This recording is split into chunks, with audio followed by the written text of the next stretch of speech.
salam talaga. And then, franchise afterwards. First franchise. Okay, so, nung imagine this, like, season 4, out of, hindi na napasok playoffs. When you come back sa MPL, also, didn't make it to the playoffs after technically 2 to 3 seasons. Yep. So it must be very heartbreaking. At the same time, isn't it disheartening na who's gonna accept me after this? Yeah, I mean, all the teams that were actually looking for me were like teams where they really had no choice but to find maybe a second tier coach, maybe. But because I had this image to other team that I'm a very inconsistent coach. Okay. Na champion ako, tapos laglag. Okay, meron kang achievements sa SEA Games, pero yun lang. That's the last achievement mo. Pero after that, laglag. So, syempre, hindi nila alam yung kwento ko, yung story ko. So, I don't have the opportunity to explain. But, at least, when I promise myself that if ever I get an offer, start ko ulit. As long as we meet the eye, and as long as they're willing to look at me with not much bias and color lens, I'm willing to restart again. Because I already experienced yung mga hardship dati. Oh, why not ulit? That's right. And then, I believe yung playbook couldn't continue na rin with, couldn't buy a franchise. Kasi season 8 was a franchise and then down to 8 teams nga talaga nun. RSG came in out of nowhere. Out of nowhere. Parang bigla lang sila nag-establish ng kanilang organization sa Philippines. Yes. Nagkaroon ng RSG Philippines. Then yung Onyx nag-stay nun. I think work was observed by TNC. Signal also, hindi na sila tumuloy. So, nabuo pa rin yung 8 teams. It's just that na-rename yung iba. Like Evo's nag-partner with Nextplay. It was a very hype na off-season. Alam mo yun, like usap-usapan pa rin. Maganda pa rin yung nangyari nun. But specifically for RSG, coach, kinuha ka nun, pero hindi pa rin ganun ka-established pa rin yung players mo nun. That was sobrang stressful. Yeah. So, hindi ka na nagpa-tryout nitong time na to, pero ang hirap maghanap ng players. Your first batch was... So, ito yung nangyari na. And I think yung messaging namin ito no season 8 start is medyo nasa, yun nga, parang band of misfits ang napunta sa RSG. Because literally... Yung mga chop suey, sabi. Mga chop suey. Kasi you cannot get players anymore. It's not easy. Everybody has buyout clauses. Everybody has a contract. People, nauna na yung mga big teams na kumuha ng mga players nila. And the thing that time is that hindi pa uso trying to get fresh faces. Lalo yung from the amateur scene. Yes. Walang ganun eh. Uh-oh. Kasi yung culture that time was mga tropa, yung mga kilala, yung mga malakas. Yeah. Yan yung malakas team. Yeah. Yung mga kilala mo, yung mga friends mo, you play together, yan talaga yung malakas. Parang, wow, if you get fresh faces, edi talo kayo talaga. Yeah. Parang ganun talaga yung image. Right. Pero ako that time, I had no choice. So number one, what happened is that, if I remember, Omega, na... In-absorb nila yung execration. In-absorb ng execration. Tapos yung mga players like Heat, si Toshi, tapos yung mga Kurt TZ. Right! Tapos si Kenji. Nawala. So, free agent sila. So, I wanted to get players like Kurt TZ as my mage, eto. Pero they already got accepted, they already got observed. Sila Echo, like yung ibang teams. So, I got yung players na who are still willing to go with me. Kahit, what the hell is RSG? Yes, exactly. That's the, I mean, buti nga, nandun si Wrecker, at least, na nakilala si RSG. But, yeah, no, literally, this was the messaging talaga sa RSG na nagulat.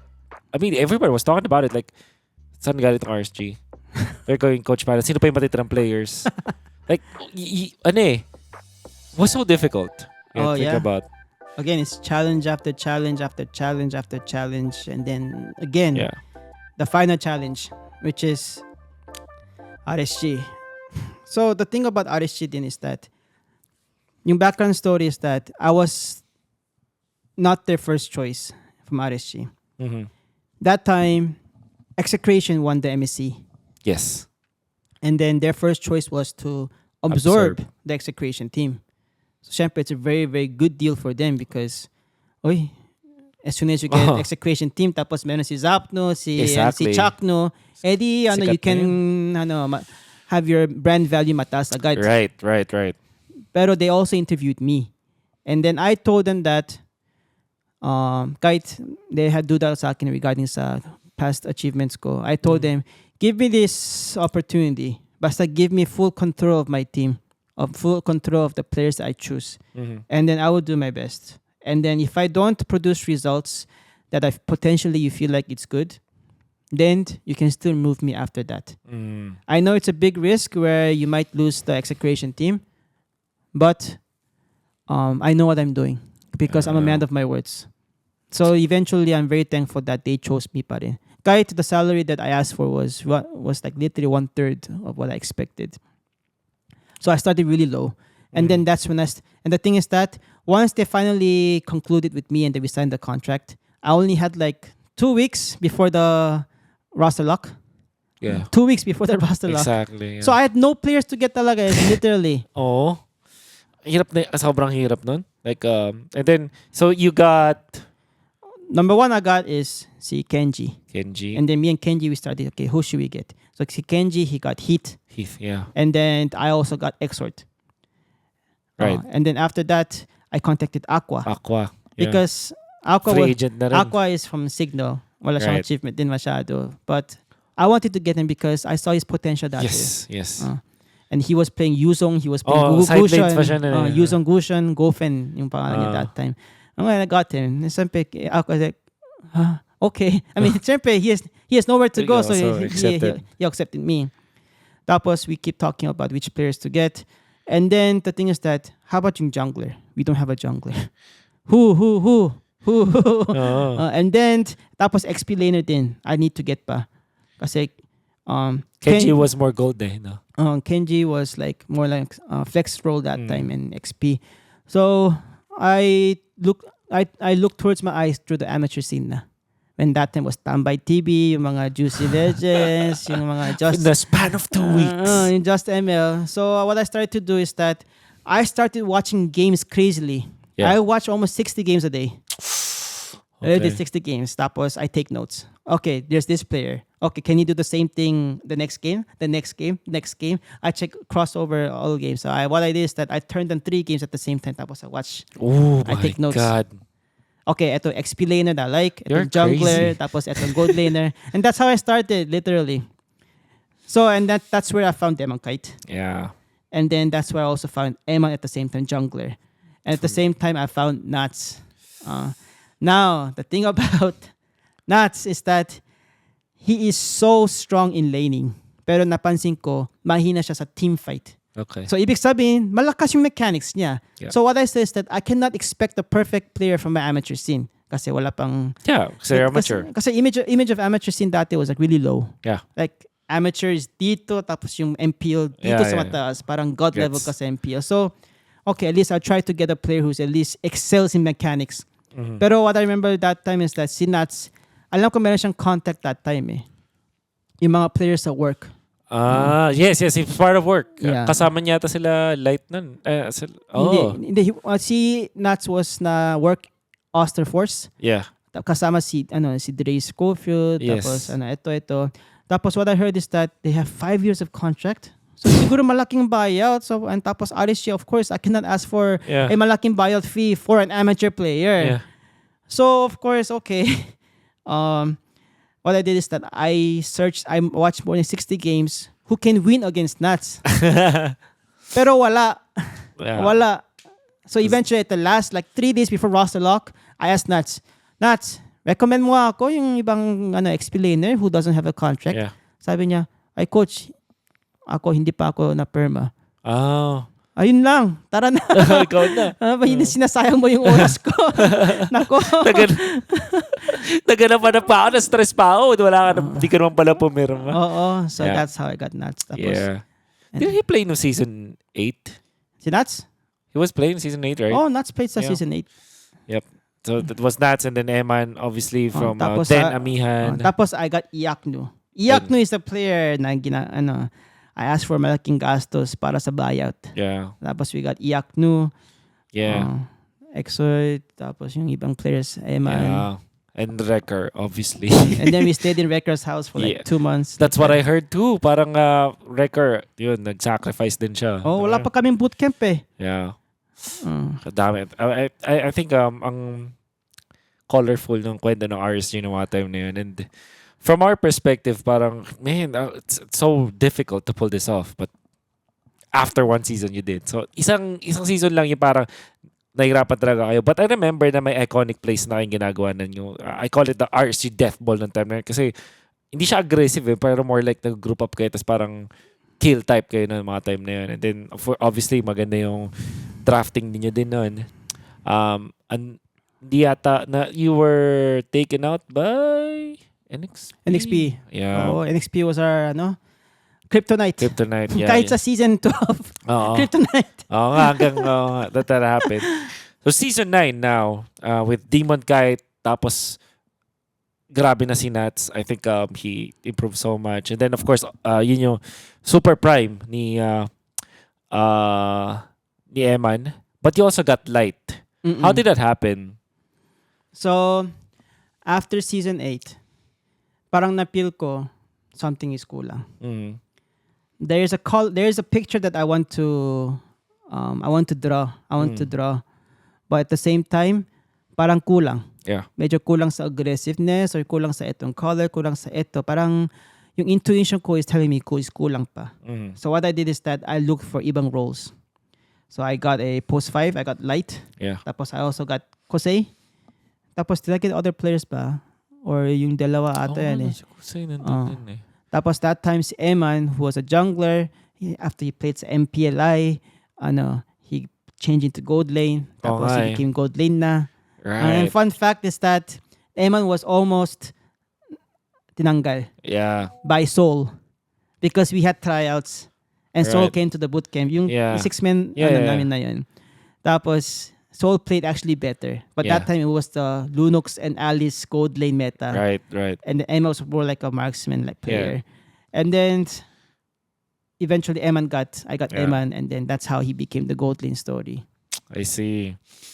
So, season 9 and alam ko win streak kayo nung first 2 weeks, right? Yeah, and then, our score that time was alam ko 14-2 ata total buong regular season. We only lost 2 matches ata. There was if you recall, di ba win streak kayo ng first 2 weeks. And then third week, biglang naging offline event siya wherein you go to the venue. And then, meron kayo 3 games. You lost 2 straight series. Yeah, we lost. Pero, you told me na, naalala ko nun, like, kasi we were all excited to see you. Eventually, nakita ka namin. You mentioned to me by day 3 na parang sabi mo, parang hindi sanay mga players mo dun sa offline event. Because there was a lot of pressure. And then, wala kasing crowd nun, so mas rinig mo yung kabilang team. So medyo, it kinda... Hindi sila sanay sa mic. Tapos sa headset. Yeah. I mean, hindi mo naririnig yung kabilang team. So parang may headset. Iba pa siya, may white noise, and everything. And the venue was basically... it became a factor basically dun sa performance ng mga teams. But you recovered, and I believe na dire-diretso na yung win streak nyo nun. Yeah. You overcame yung TNC na parang halos same playstyle nyo nun, tas natalo nyo.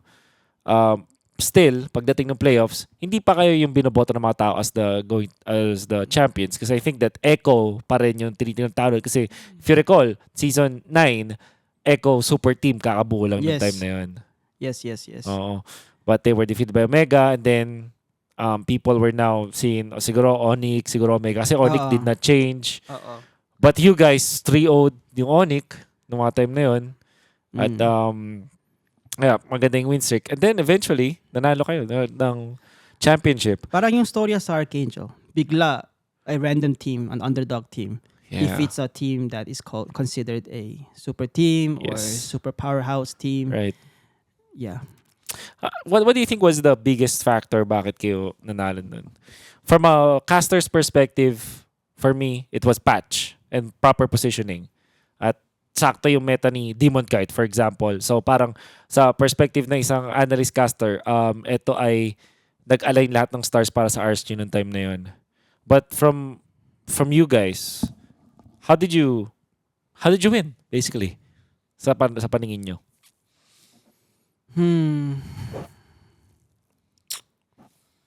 What I remember is that number one,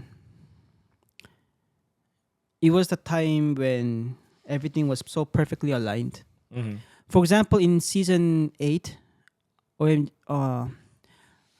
I efforted so much in season 8 in a way where I would watch every single MPL region. MPL, Philippines, Indonesia, Malaysia, Singapore, kahit there was, yung mga Southeast Asian, mga random, Middle East random games. I watch everything tapos I put it lahat sa notes ko. Before I start using computer, I put it lahat sa notebook ko. I type, I write everything. I gather so much information. Mhm. Pero I couldn't apply it to my team. And then, because of the hero pool. And then after that, season 9, now that's the time when I want to really, I feel like, okay, this is the roster I can actually work with, where I can apply all my knowledge. And then the players were sobrang gigil that time in Hungary. Kunya lalo si Light, he came from, nalaglag sila kasi that time sa season, season 8. Season 8, laglag sila, di ba? Tapos, Tapos, unravel pa siya noon. yeah, Unravel. Yun. He was playing mga Jawhead that time in Baksha. And then he tried out to my team and then I got him. He was sobrang hungry. As in sobrang dedicated player. Like I still remember like he woke up at 9 a.m. kahit wala siyang scrim that day. Tapos he would just practice lang that day. Just warm up before warm up. Like Kobe Bryant, like that. Yeah. And then like other players like si Demon Kite, he was the rookie of the season that time. So sobrang gigil pa rin siya. Tapos Aqua, magandang chemistry with with Light. Tapos si Nuts, parang he learned his mistakes at season 8 and he wanted to really a bit more team player that time. Yeah. Tapos parang, and then before we even started the season sa season 9, we had 2 months of practice. And then that time, remember, we had so many scrims, but that time, remember, we had like 10 players pa rin. Tapos, when I matched with Aqua tsaka si Light, their scrim was 38 win streak. Basta if they play, kahit kampi mo sila, si Kenji or Nas, doesn't matter. Si Kite, Light, Aqua, tapos kahit sino sa gold lane, si Iyak, I don't know, si Iyak na ba? Kahit si Eman or Kose, doesn't matter. 38 win streak. And this is against mga top Indo teams din. Kahit sino kalaban. Wow! They were just able to win kahit sino sa mid lane. And the game was so easy. 38 win streak. Kaya before we even started the season, na-feel namin ay atin to talaga. Unbelievable! 38 win streak sa Scream is unbelievable. 38 honestly. Win streak. Basta kapag sila yung kasama, sino yung kampi niya doesn't matter. 38 win streak. Oh my God. That was wow. And you're telling me na Kobe Bryant mentality, Light mentality was that there. I'm shocked. Yeah. Grabe. Wow. And then you became eventually the champions and congratulations. Naalala ko may nag-propose ka noon. Yes. That's one of the sweetest moments. And then going to MSC, ayan, sobrang saya namin for you as a friend, but at the same time like due to unforeseen circumstances, hindi ka nakasama dun sa team and we were hella scared because we know a team na nandun si Coach Panda, it's Coach Panda's team. Ganun namin biniview eh. Mm-hmm. Parang you are so hands-on with the team na parang ang laking bagay na mawala dun. So siguro the question is like how the hell did you pull that off? It is MSC. Indo teams na mga kalaban or Omega was a great opponent. Obviously, RQ was also a strong RQ. opponent. There were even like Team Falcon na sobrang galing ng drafting nila and all. How did you manage to win without the head of the spider nung time na yun? So, I think it's like this. If it's a Coach Panda's team, tapos wala ako, they would have not won MSC. But if it's a if it's the RSG team that was trained by Coach Panda, then if they're independent, then kahit sino, they will be able to find success. And that is usually my ultimatum sa lahat is that I want my team to be independent. Okay. Only in the beginning, I would pull the leash. I would drag them kahit ayaw nila. And then once they are fed and once they are trained and once they're disciplined and once they know how to play as a team, tapos once they have a coach that can give them a good draft, then they are independent. They are able to run free in the wild but still be the leader kahit saan. That's the vision I always envision. That is why, yes, everyone was really dubious and scared and like that. But I was confident that, come on, this is a team that 38 win streak, tapos sobrang dominant sa MPL PH playoffs.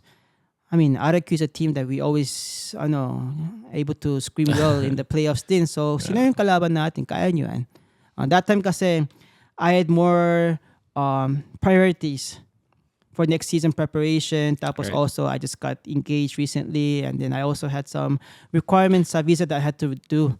So that is why I was not able to participate. Pero si Coach G and the team, they were still confident pa rin. Tapos, I still trained them very hard pa rin before they left. And how okay, so let's just say I have no problem. I can first napipicture out ko yung ginagawa nyo dito sa Pilipinas bago sila lumipat. And noong time na hindi naman na pandemic, so parang wala nang quarantine, right?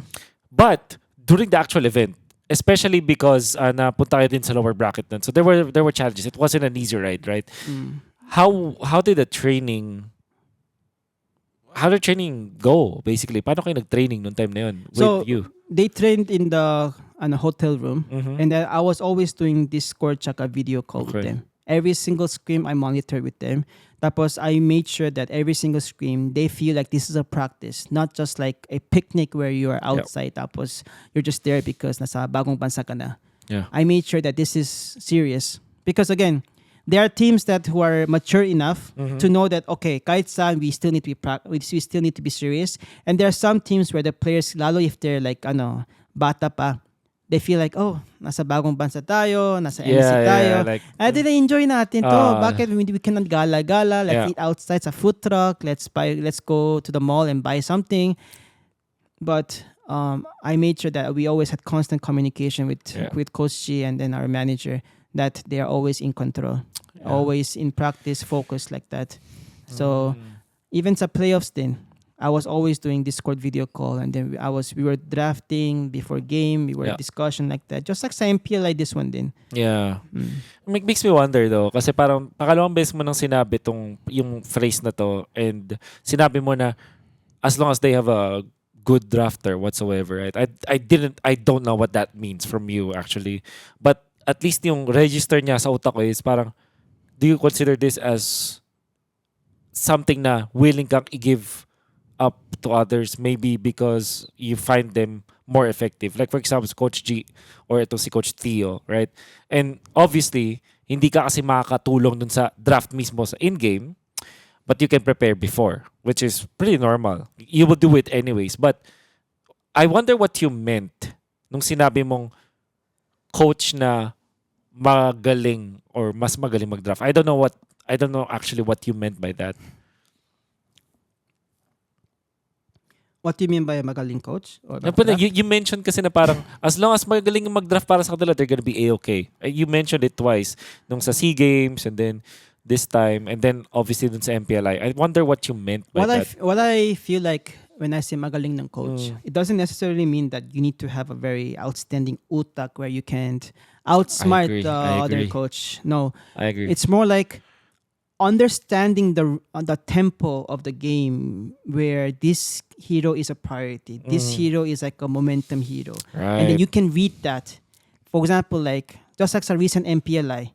Yeah. Against Echo, I mean, Joy was open, Nolan was open sa lahat ng games, pero no one picked it sa Echo. Yeah. So it doesn't necessarily mean that just because there's OP heroes, you can use that basta-basta. Right. And you need to read that as a coach, because usually for the preparation, you always think about, okay, Yeah. kunin natin yung mga OP heroes, or you bend the open heroes and then we try to get the comfort heroes. Pero when it becomes a playoffs or stage na, everything can be bago. Yeah, exactly. Like, even the OP heroes, okay, just take it out of consideration. Yeah. Sugal natin, let's not ban it. Sugal din natin, let's just open, we don't use it din. So all we need to do is just secure yung mga comfort heroes, yung OP heroes, that is sobrang bagay sa team style natin. Yeah. Which is like the Faramis ni Ako, best example. Yeah. So that is what I mean by a coach who is magaling mag-draft, is Yeah. who knows what are the needs of the team.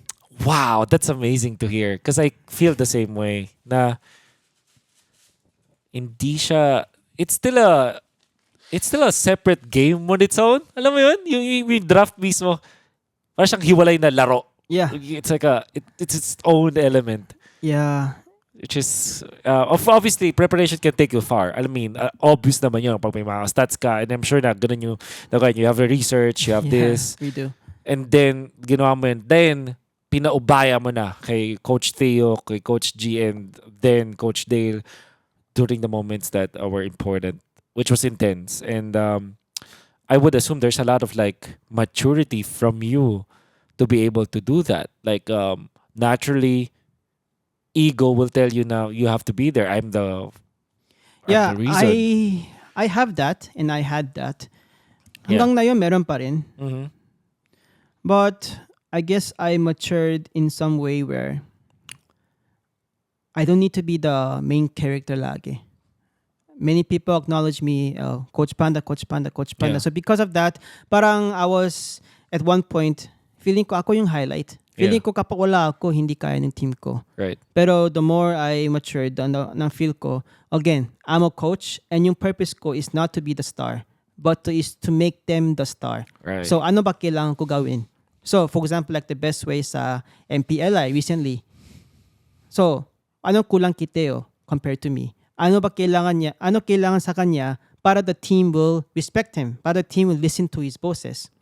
So, sana yung mga players sa vibe ko, strict, accustomed to bosses, tsaka vibe and energy ni Teo before Like the the game. actual volume, ganun. Yes, kahit si Teo doesn't speak like me where the players are comfortable, then I need to make sure that I am outside the box. Wow. But they can still draft and talk together. That's...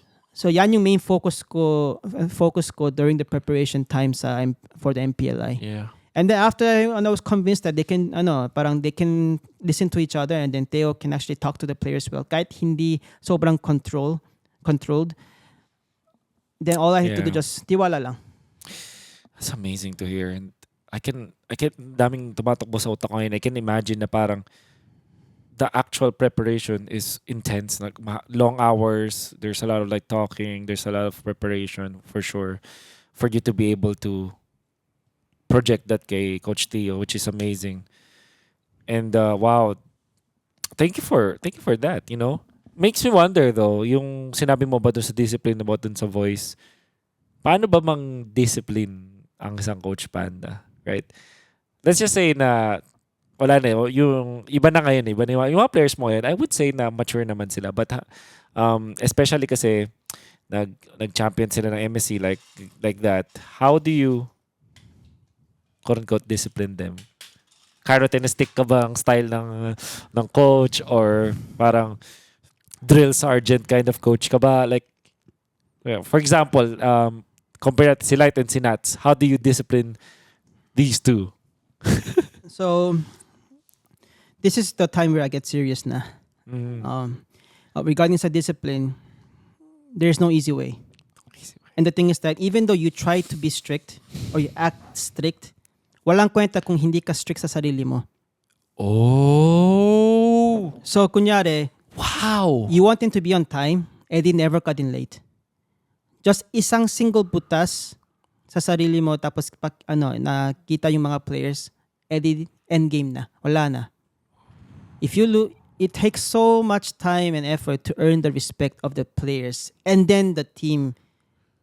And then it takes so little time or just any time instance to lose that respect din.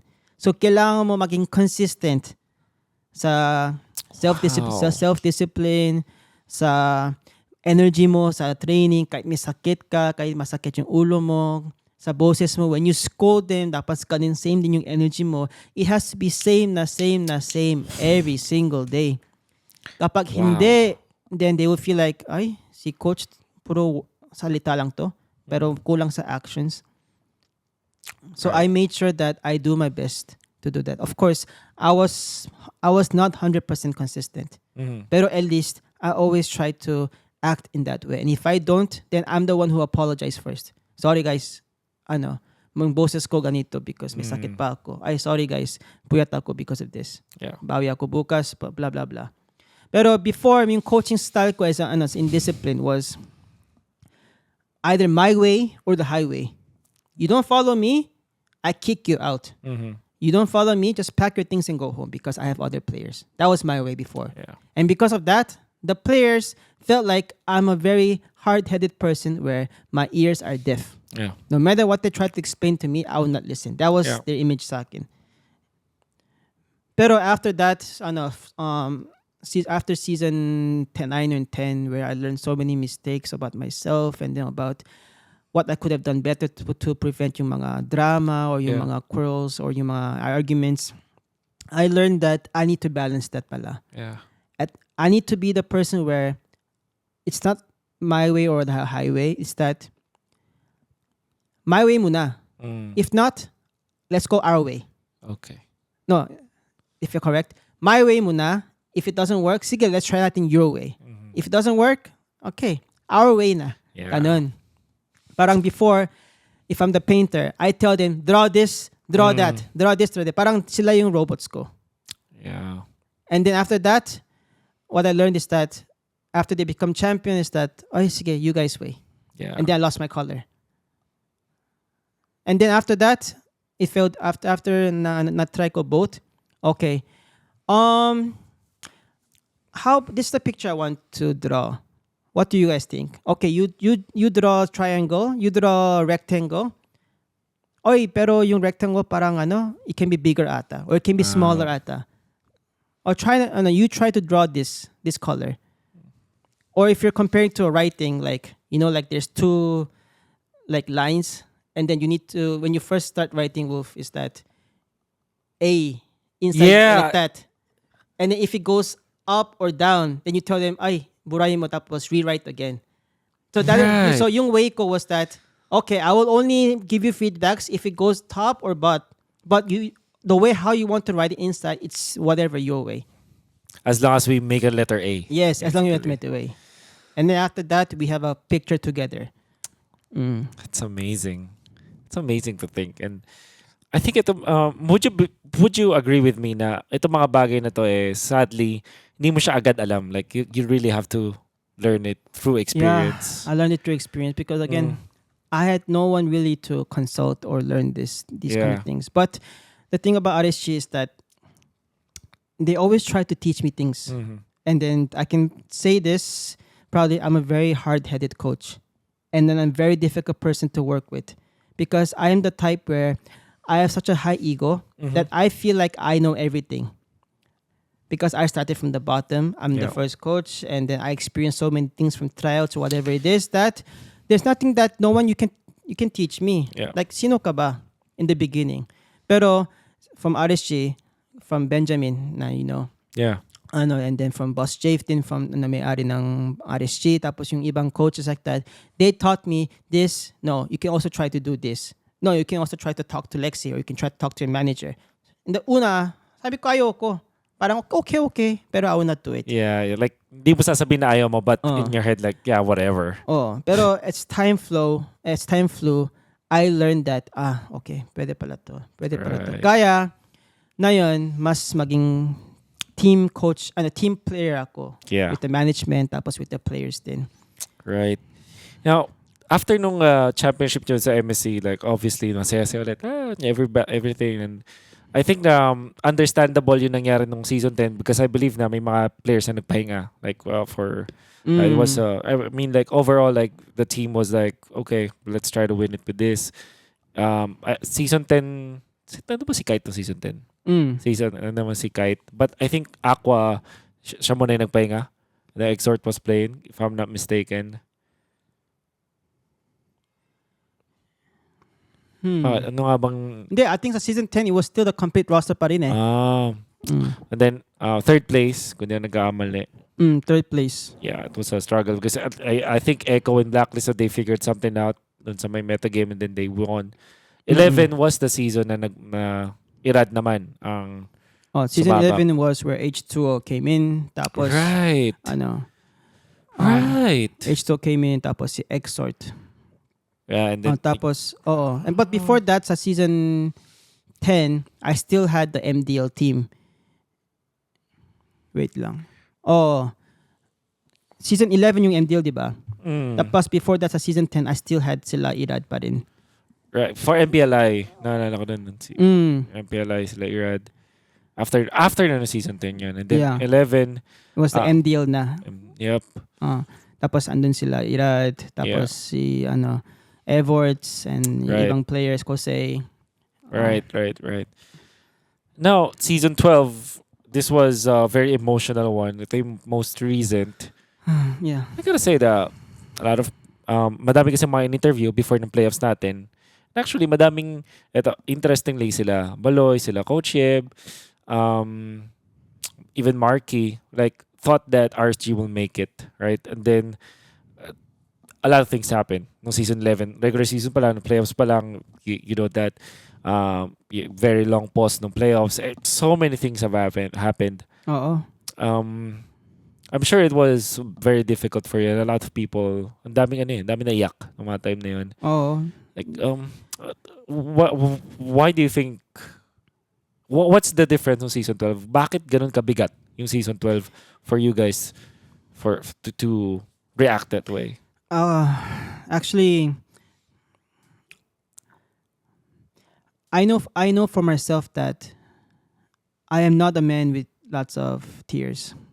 And then, kahit I won season 3 championship, kahit I won SEA Games, kahit I laglag sa season 4, tapos kahit laglag sa season 7, kahit I won sa champion sa season 9, kahit I won MSC champion sa MSC champion, I never shed a tear. I could have shed a tear like maybe konti. But I never experienced na iyak. Pero season 12 was the first season na iyak talaga ako. Yeah. Sa stage pa lang na iyak ako konti. Yeah. Pero after that, after I came down, na iyak talaga ako. So, lalo after I hug with nuts, na iyak talaga ako. And the reason why is because again, sa season 10, it didn't work out.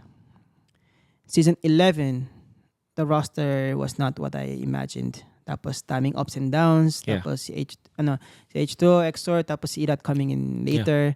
It's not the season that we were ready for, that God was hoping to give. And then finally, sa season 12 was the season where we felt like everything was ready na. The ingredients are ready. I'm ready. The giggleness is ready. The players are ready. We even sent Demon Kai to Malaysia because I wanted Irad to be the best jungler that I wanted to train.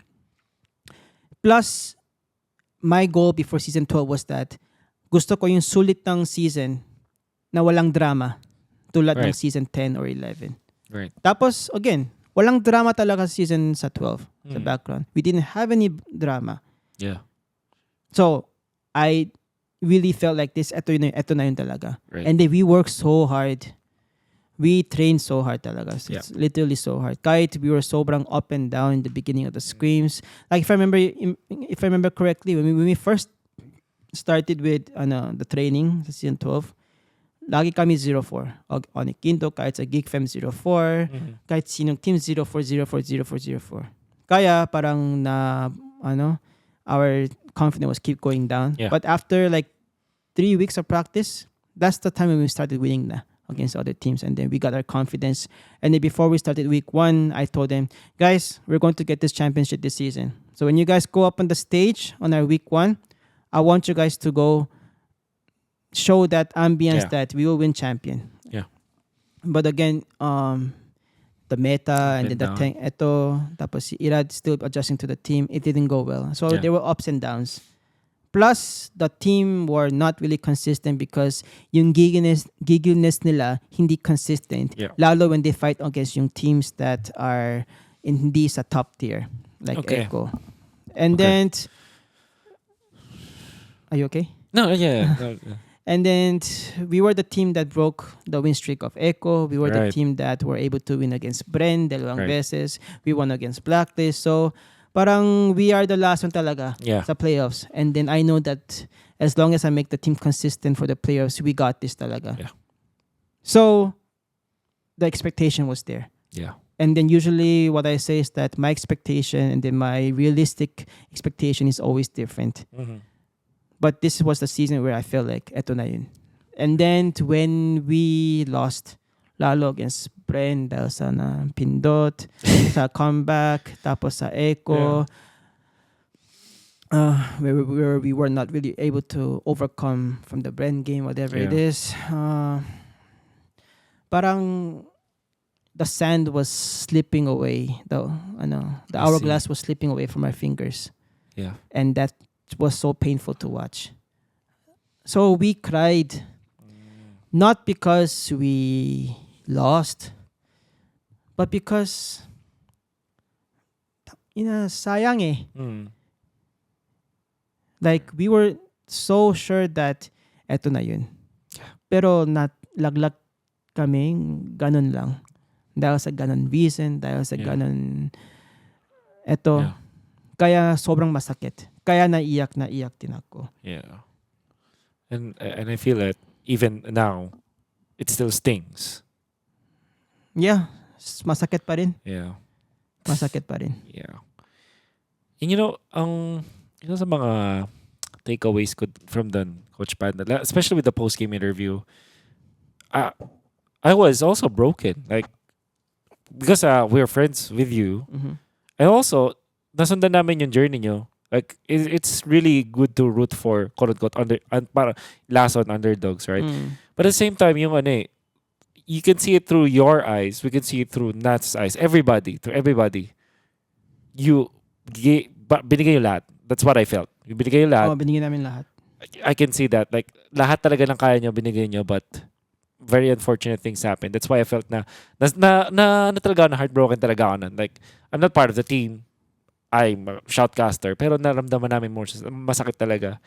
But I think yung nagpa-lambot talaga ng tuhod ko nun, Coach. Sinabi mo like, and this wasn't the first time you said it. It's like, parang, I cannot remember the actual words, pero parang, there was something about an ultimatum for you guys. Like, if we couldn't make it, something bad will happen to us. Parang ganun.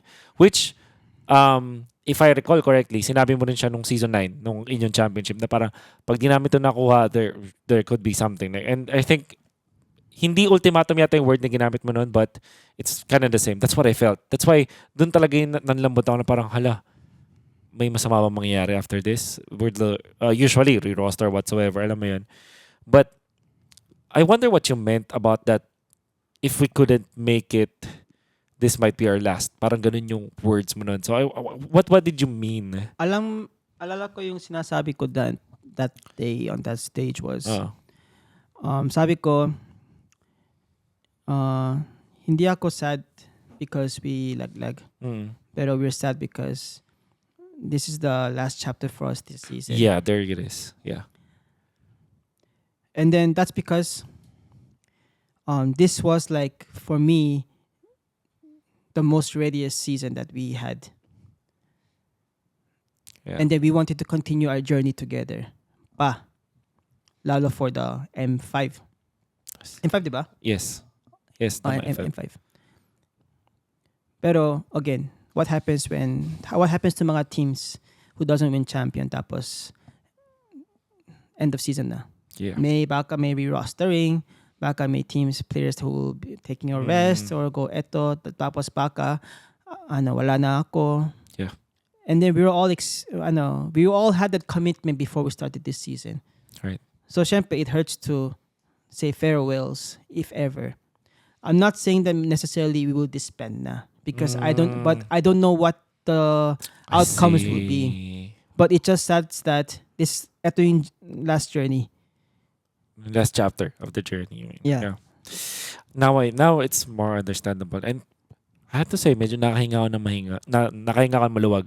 Kumbaga, hindi naman pala siya about like actual roster. But I kind of understand like it's natural to feel that way because tama ka nga, ano nga bang nangyayari sa team kapag natalo? Like, natural answer is roster usually.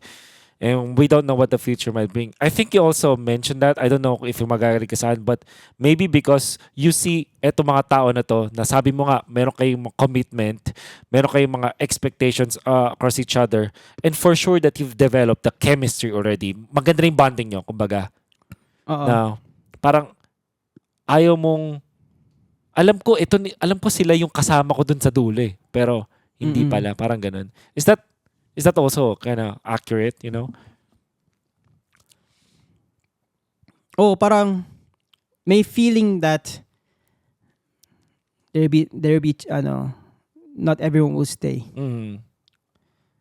So kaya parang Yeah. lots of Yeah. broken hearts.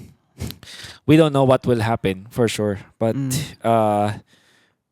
that's one thing na that we saw. But I don't know how you feel about yung MPLI victory nyo, which is just recent. Sa date ng recording nito ay kakapanalo lang sa MPLI.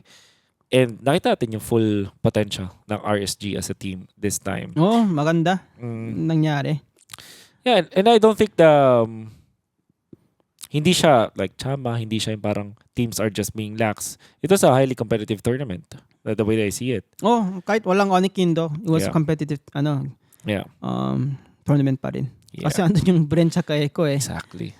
And Bren and Echo wanted to win also. Oo. You feel that. And the blacklist was also there kahit hindi yung main team nila.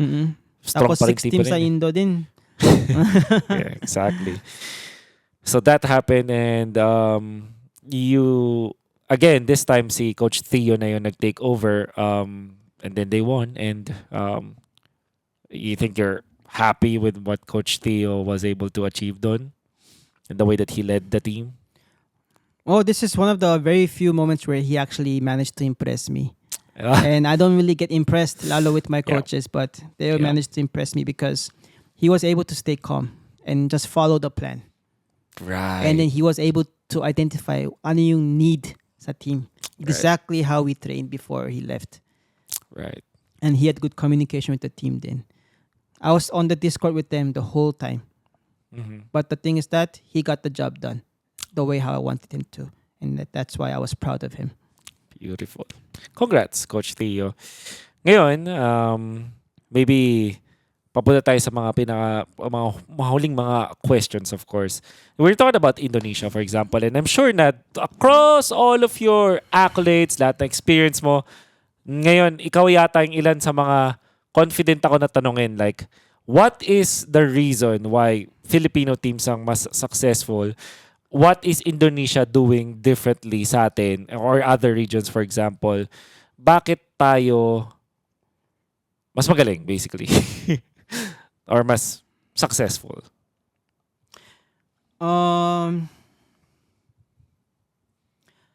I just feel like Philippines is better than Indonesia right now because we have a clear objective plan. Like turtle team fight. We know when to give, when to fight, how to take trades for resource to resource. Yeah. Kapag Lord na, we know what kind of setup we need to prepare for. Yeah. Kapag push na or which lane to play through, we know either it's the gold lane or the XP lane or the mid lane or the jungle. And then kapag pushing towers, we know how we should push towers. Tapos macro gaming.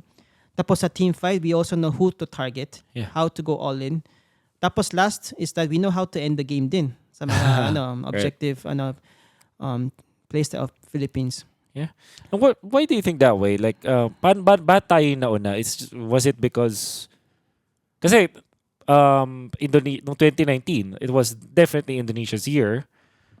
Was it because of our coaching staff or just the players na nagsipag or what do you think?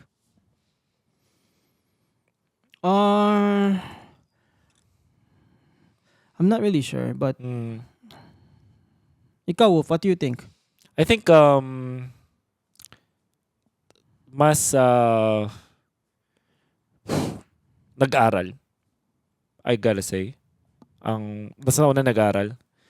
Like, I'm pretty sure hanggang 2020, hanggang 2021, mechanics-based ang Indo. As in, pag pinanood mo over and over yung mga games nila, magigets mo yung mindset ng mga players na gusto kong, napapatunayan ko sa'yo na mas magaling ako. That's how they, for example, yung pag-invade nila was like that. Yung pag-kill nila was more of a outplay than it is like a 100-0 play. For example, papatay sila ng isang player dito. Yun yung goal nila. Gusto mo nila pumatay. They would rather outplay that gamit yung jungler ng 1v1 rather than ilagay mo yung isang player na yun sa position na wala na siyang takas. Because Filipinos, I cannot remember kung sino yung unang gumawa nun. But majority sa mga players natin, ganun yung gagawin. Like, clear mo tong lane na to para wala mapupuntahan to. Something like that. Yeah. So it's like, in the Philippines, the first thing that you would do is, gawa ka muna ng advantage para sa'yo. Tapos tsaka mo labanan. Laban tayo kapag mas lamang ako. Parang ganun. I think, I agree din. I think, for me, the first term, like, Filipino meta was, please correct me if it's an overstatement or overstatement, but okay lang yan. Nasa podcast naman. I think it was from the Ubestrat from Blacklist. Because Blacklist game style was like this. Mm-hmm. You only fight for objectives. Yeah. And then when you're not complete, tapos enemy wants to engage, out ka lang. Wag ka ng backup. Out ka na lang. Huwag mo na risk. Wag mo na risk. And that became the game style of Onyx PH recently. Tapos yung ibang teams din. Kayo din ba? Would you think na meron din kayong influence nun nung season 9? Kami? Oo. Or different kayo? Kami kasi, yung RSG, what we always do is that Indo style pero Filipino objective game pattern.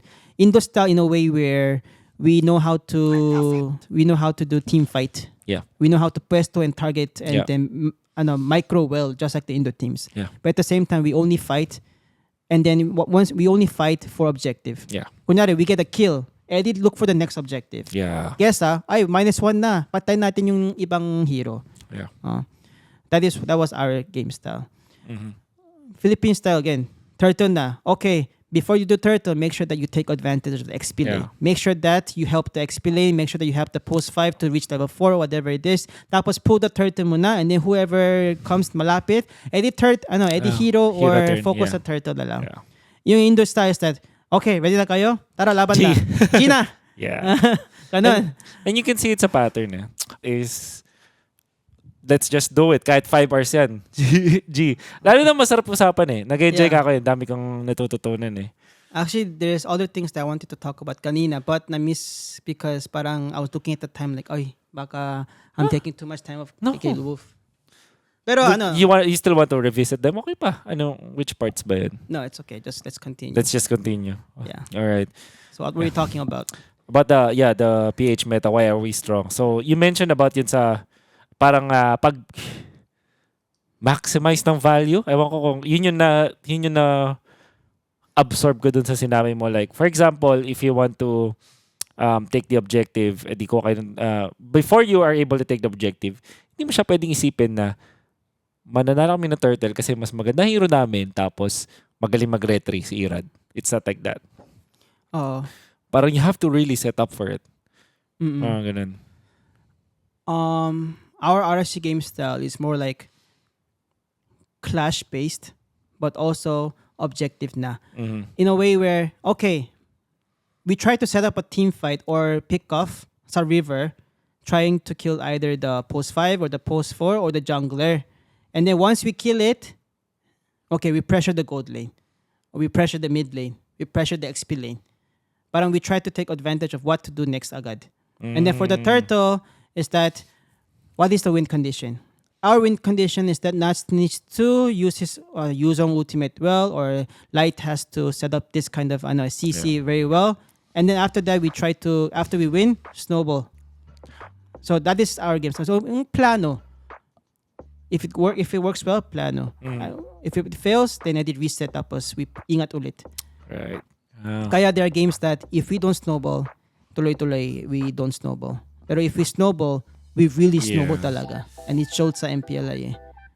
Right. And I remember like I used to think na RSG is a slow-paced team kasi yun yung naalala ko nung season 11 maybe or some other seasons.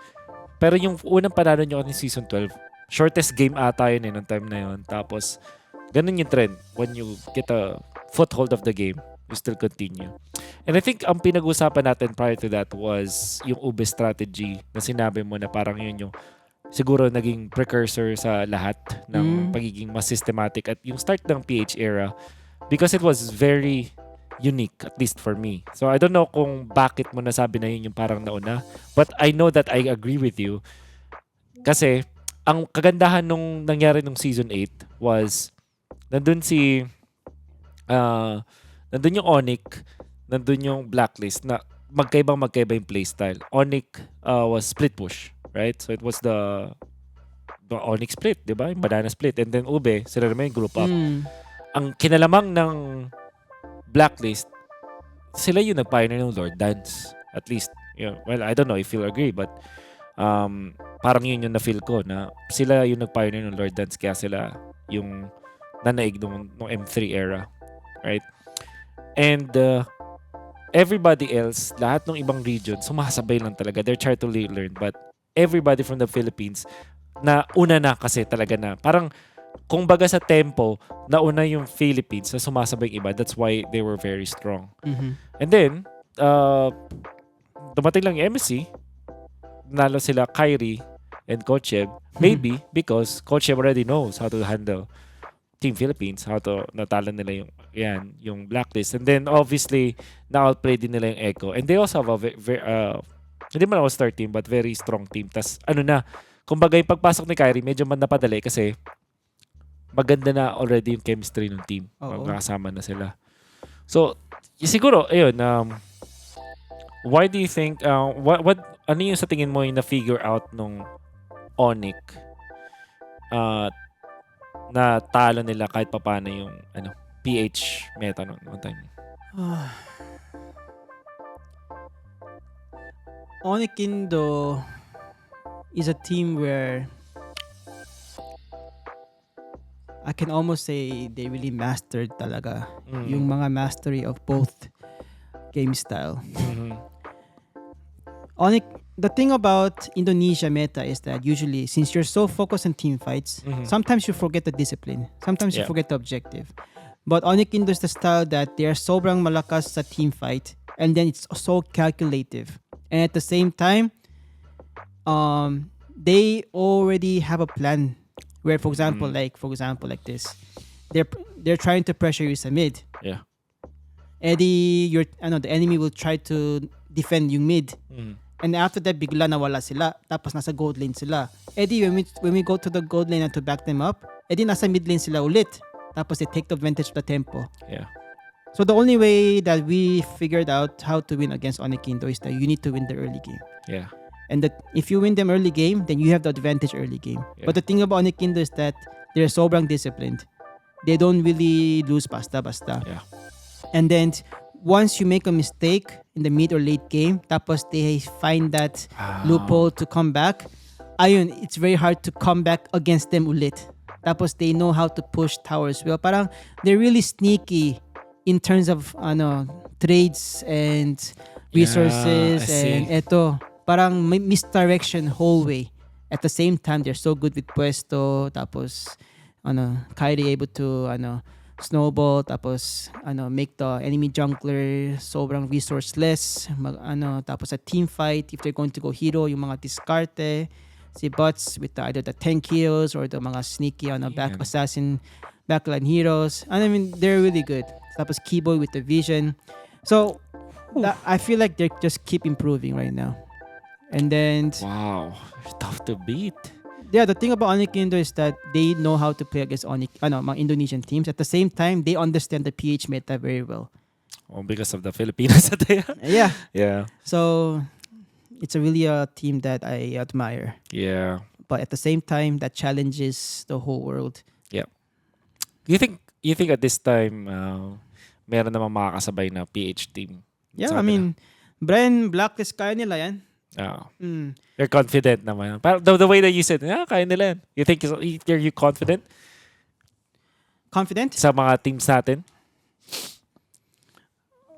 For M5. I'm confident with any team that is able to sabay against Onikindo, Geek Fam, or whatever team it is. But again, it's all about the preparation. Depende how much you prepare this hero that you're going to use. I mean, for example, yung Guinevere post 5, it just came out of nowhere, right? And then yung Leomard ni Kyrie just came out of nowhere. Then right. yung Roger, it came out of nowhere. Right. Tapos there's going to be a big patch again coming soon. Yeah. So Tigreal can be an Uso. Like, it just really depends. So yung draft, again, you can prepare, but the team that prepares the most heroes, and then you can master it well, and the team that figures out how to play against this team lalo, either it's a cheat strat or normal strat, as long as you're prepared and tapos you don't really have miscommunication or mga mali sync, kaya mo yan kahit anong team. Like, even us, even Scrims, like, I don't know if you guys believe me, but we also had a record of a good Scrim record with Onikindo. And we were so happy. Yeah. I mean, that time kasi it was notorious that Onikindo na 4-0 lahat ng MPL PH teams when I talked to other teams, but we had a good score against them. Tapos we built lots of confidence. Yeah. But again, it's really a team hard to beat. But Bren, blacklist kaya nila yan. Yeah. How much value do you put dun sa sa scrims na panalo? Like that. How much value I put? Yeah, parang in a way na parang when you win against a team, for example, like confident ka ba na sila na parang is it more about winning, about facing the top teams? Parang if meron kang wishlist, gusto mo bang panalo palagi? Purong gusto mo bang panalo palagi? Or at the same time, gusto mo ba laging Onic Indo yung kalaban or Geek Fam yung kalaban? Parang ganun. Like, No naman. how much, what is the mindset of Coach Panda about scrims? It depends, like, what is the purpose. For example, let's say Irad or Demon Kite, they practice this hero like Guinevere Jungle or itong Martis or Leomard, whatever, Akai, whatever it is. If we practice sa RG, tapos, okay, sa etong scrim, pero syempre, I will not use that agad sa high tier team. I will use it sa mga mid tier MDL team or mid MPL team. Yeah. I'll use that muna. Then yung purpose ko is not really to win, but to see if we can use this well, that hero, or kahit si Light. And then after that, once you practice it enough, then I feel like we want to really check if we can use this sa tournament. Yeah. Then I use it sa high top tier team. Kung panalo or kahit talo pero maganda performance, di pasok na. Yeah. Pero once I feel like we practice all the heroes na, tapos there's nothing much that we need to prove sa practice mga bagong heroes, then winning is important na. Yeah. Para sa momentum, para sa consistency, as in proof check. Yeah. I remember nung season 7 when I'm still part of Onic Philippines. Di ko alam kung tamang mindset yun, pero hindi ko gusto na nag-experiment kami ng heroes sa Scream. Iba kasi yung, surely magta-try kami ng mga compositions, mga heroes. But I don't like na bago mo gamitin to sa Scream, hindi mo man lang at least nagamit to 10, 20 times sa RG. Right? You can show me na parang, uy, parang maganda to, try natin to, ganun. Pero if hindi mo pa siya nagamit, parang hindi pa, parang ayokong gamitin yung Scream as a way to experiment, like that. So, I would rather, sige, sa RG nyo yan batakin, and then pag okay na tayo, tsaka natin siya, quote-unquote, experiment sa Scream. Pero hindi siya talaga actual experiment. Kasi I think that, sayang oras eh. Sayang oras. What do you think about that? What do you think about that mindset? About using bagong heroes sa screen? Basta-basta? I mean, I don't allow that din eh. Kahit yung flow rin ni Light, when everyone said, what the hell? Yeah. Hindi uso, hindi bagay talaga yung mga ganong support heroes kay Light. Healer Light. I also said the same thing. Yeah. Parang Light is like a Charizard, tapos you're giving him like a bamboo stick to fight. Does it work? No. It worked because natuto siya sa RG. Right. Parang every time is play against sa RG tapos may Florin user tapos may Brody tapos may Martis. Parang hirap pagpatay lagi siya Yeah. talo kahit no matter Chu siya, Kaja siya. Ayun tapos bigla sabi sa akin, Coach, Florin na lang ako. Yeah. Sige, RG ka muna. And then sa scrim, sige try natin to. Yeah. Ay, maganda pala. Yeah. I Okay. see. Pwede. Pwede na. Tiwala lang kailangan magbigay. Yeah. Right. Which kind of makes me think, paano ano kaya yung difference ng draft sa practice, draft sa scrim, draft sa group stage, and then draft sa playoffs? Kasi, napansin ko sa ibang mga teams, like even, like the successful ones, surely may isang game na parang mag-cheese strat sila. But when it comes to drafting, parang nauulit, kumbaga, pag mga playoffs na. But yeah, for you, how is drafting on stage playoffs different from any other draft, like scrims, for example, or group stage? Ano mo yun? Okay, sa scrim kasi parang may pattern. Okay, you want to secure the OP hero. Kunyari, first pick ka, secure mo na yung OP hero. Nolan, or kahit anong hero, basta Valentina, whatever it is. And then kahit they get Faramis, edi pick mo Terisla. If you're going to play Joy or Nolan, edi kunin mo yung isang XP na makuna tapos sulit pa rin. Terisla, kunin mo. Pero kita natin sa playoffs, walang Terisla eh. Why? Zero. Because sa draft, sa scrim, bagay yung Terisla. Pero kapag sa tournament, ibang level of energy, ibang level of yung skill the players can show on the stage. That is why we put Nats not on Terisla but on Paquito, Benedetta. Use mga heroes that he can carry kahit hindi bagay sa draft. So, sa scrim, it has to be a balanced hero. May harap, may likod, may carry, like that.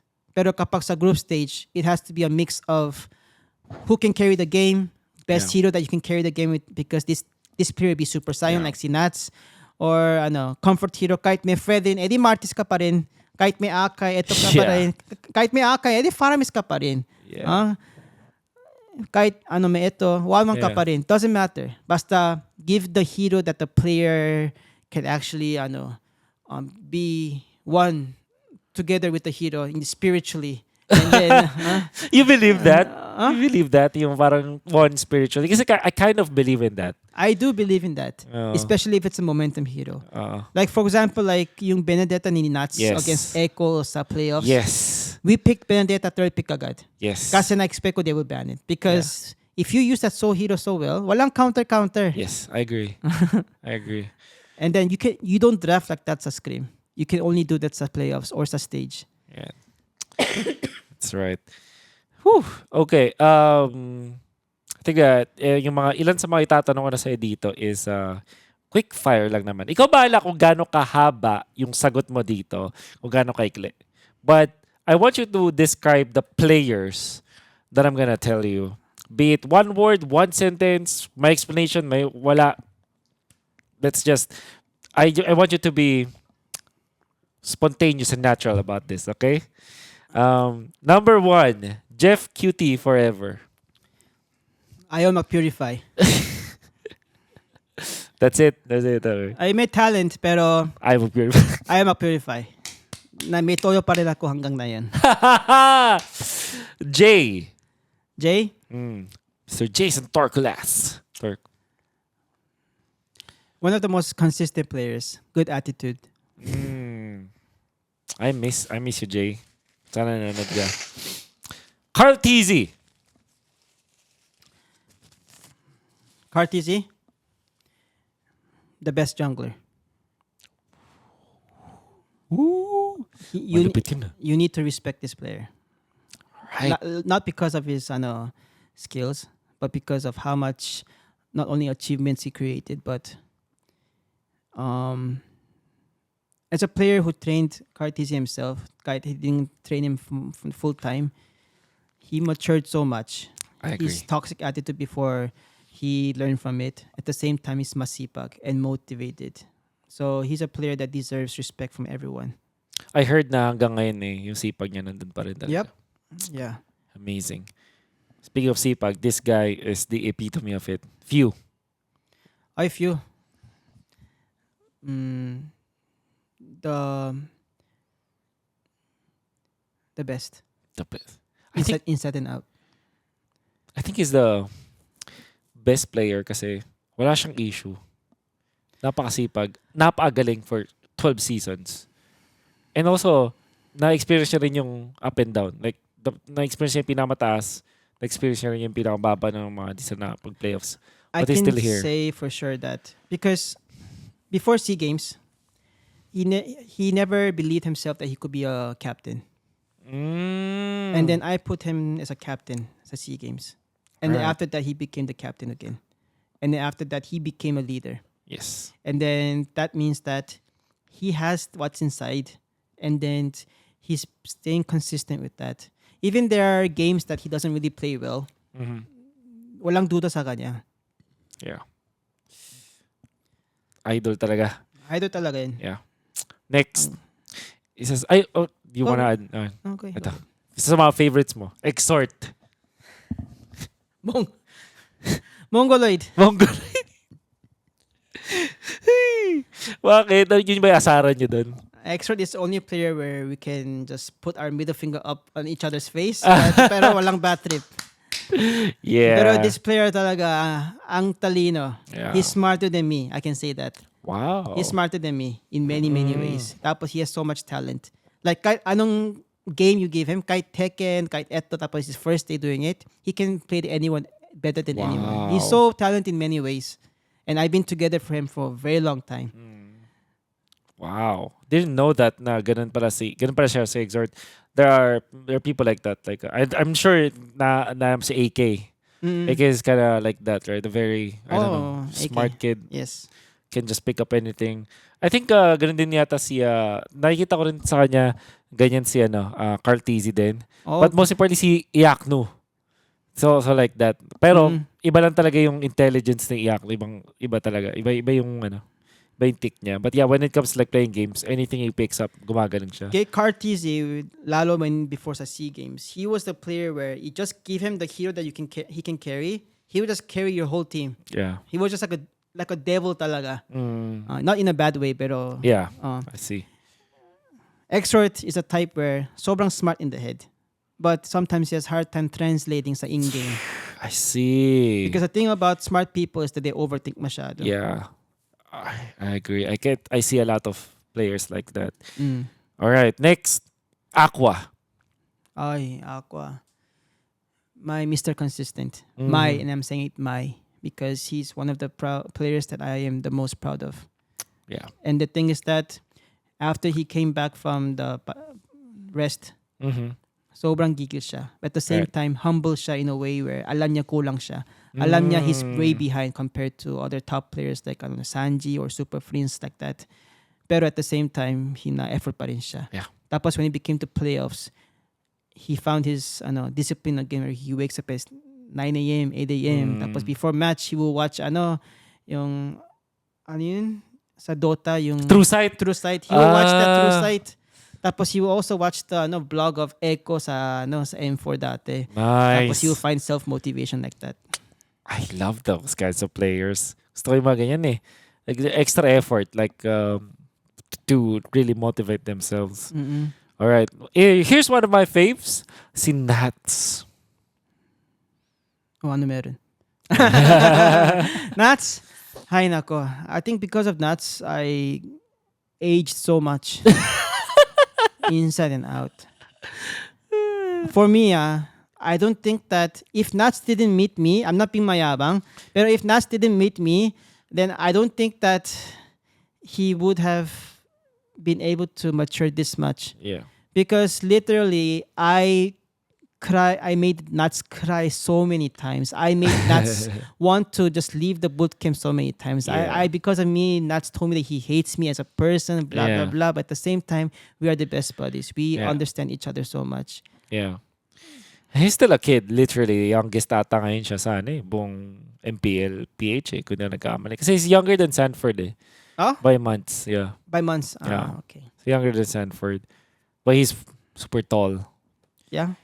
And is it true that you don't like spiders? Spiders? Yeah. So how did you feel about like that's with Yung the gagamba? Oo. Gagamba siya? Oo. I kicked him so many times. This guy, come on, like, for example, 5 p.m. scream. Sometimes he forgets the scream time because he's hanging out with his mga gagamba eh. He's hanging out with them. Tapos 5:10 na, wala pa siya dito. Eh di, napunta ako sa kwarto niya, tapos nabugbugin ko siya. Tapos, gawa mo na. Sorry coach. Ganun siya. Pero I made sure that those spiders, they all went to the nature. Kahit he likes it or not. That's funny. Nats is a kid, guys, pero mahilig sa gamba. And yeah, Coach Panda, sa mga reports ay reportedly does not like spiders. I mean, I don't detest them. I love insects and animals, but at the same time, I don't like insects with lots of legs. It just kind of creeps me out a bit. Yeah. Okay. Next, demon kite. Yeah.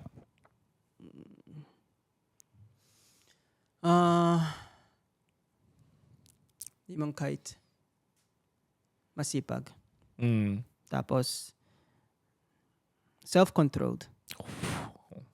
It's just rare. He's the example what I want Irad to be inside. I see. Okay. Next. Inside. Like, gets ko. Parang like, not really mentality, but more like about discipline. Consistency in discipline plus mentality. Yeah. In a way where always humble. Always knows that I don't need to be the star of the show to win the game. Meron lang ako may bigla lang naisip na tanong na parang this was brought up sa isang mga random mga gym conversations, mga drunk conversations na parang would you rather, let's just say you have a star player, diba? Would you want to contain him and his ego, or would you be better off na unleashing him? I think mas applicable to daw sa mga sports. Kaninong ego? Like dun sa star player mo. Like usually kapag magaling star player ay mataas talaga yung ego because you want to, competitive ka, you want to defeat everyone eh. I don't know kung ano yung opinion mo, but I'm gonna ask you like parang dapat ba kino-contain yung mga ganun, or would you want to unleash them? Parang you feed his ego even more, tas parang ganun. It can be lason in a way where you help him feed the ego. Yeah. If it turns out well, Eddie, it becomes your confidence, and then it becomes your mood, and it becomes your momentum. But if it goes wrong, and if that player loses its ego, then parang wala kang kwenta because you lost your identity. Yeah. So there are some players like Irad. Is it okay? Yeah, it's okay. Yeah. There are some players like lalo si Irad, who started as a star player, playing mga assassin heroes, mga flashy heroes. Right. And there are some players like si Demon Kite, who used to be a star player like Pakito, yung jungle niya, yung Ling niya, yung Hayabusa niya. Pero after becoming a tank jungle player, like he understands what he needs to do. So it can be both. Okay, what I like is that I want the player to feed his ego depending on what hero he's using and depending on what's the win condition of the team. Yeah. Yes. If you always want to feed that ego through kahit anong hero, then ibig sabihin you cannot become a team player eh. I agree. Like there are times, like for example, you can just push the gold lane after you won the fight. But if the player wants to invade this na lang, kesa secure objectives, and that's negative talaga eh. That is why playing in the meta, playing assassin is really difficult. Because you cannot really be a team player eh. You kind of have to be selfish, no? You kind of have to be independent. Independent. Tama yun pala yung mas magandang term. Independent plus self-centered for farm and resources. Plus, you need the help of your team to get what you want. Right. Unlike yung tank jungler, you can be everything. You can vision. You can take damages and then pressure the enemy to back out. Yeah. You can be the front in the team fight. Yeah. So, kaya tank jungle is more preferred in the meta compared to assassin. Because it's less risky. In a way, yeah. And also, yun nga, mas nakakatulong siya dun sa iba. Alright, let's jump on to second to the last. Si Light. Light, favorite player ko. Because sa sipag, ganyan, or... Parang Light is my light. Ever I since he came see. to my team, I exactly found out what kind of drawing I want to envision. Kaya That's nice. every single season, when I start with Light, Mhm. I know that, okay, all I need is this and this. Yeah. Wow. Sakto. Ganda ng name niya. Alright.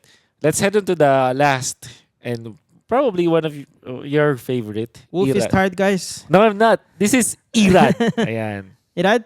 Yeah. Irad is my bata. I still didn't give up on trying to make him the best jungler. He's my Protege. he's my prodigy talaga. Yeah. If there's Kyrie sa Indonesia, then I want to make Irad in Yeah. the Philippines. Because there are not that many junglers who can carry the game on their self. Mm.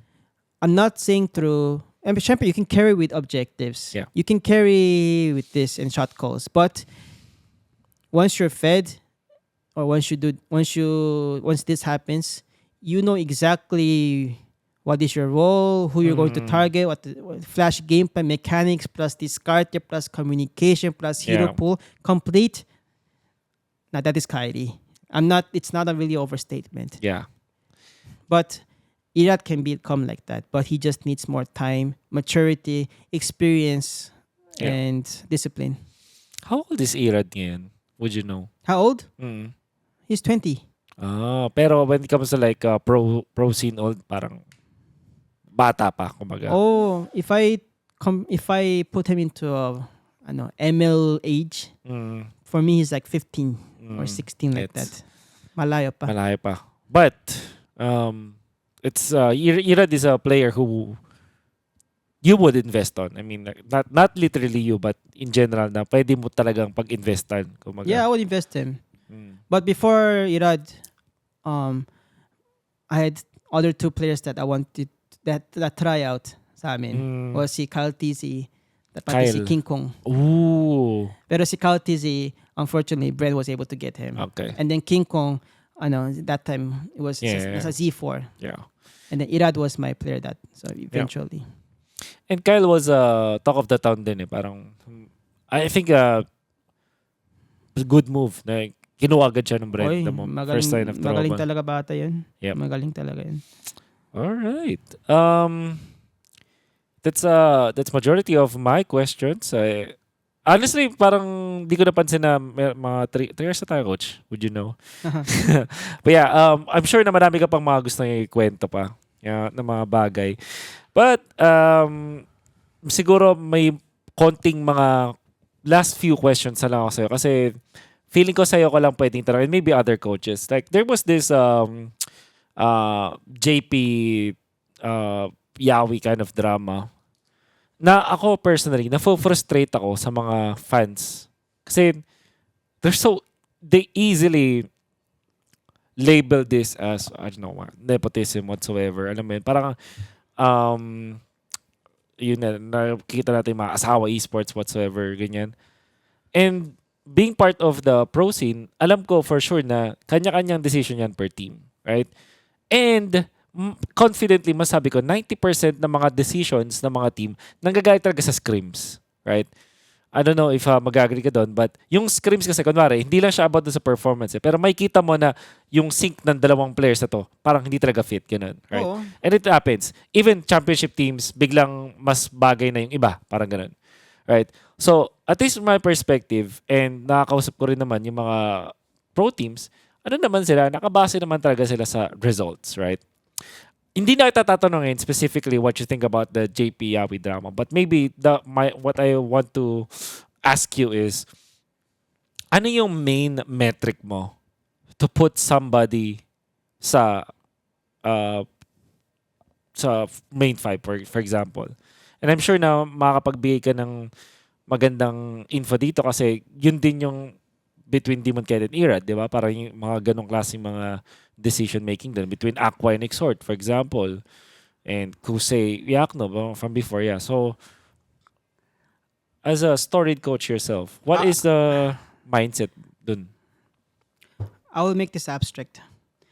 Scrim result talaga. Because the coach cannot really base on who they will let to play lalo sa tournament.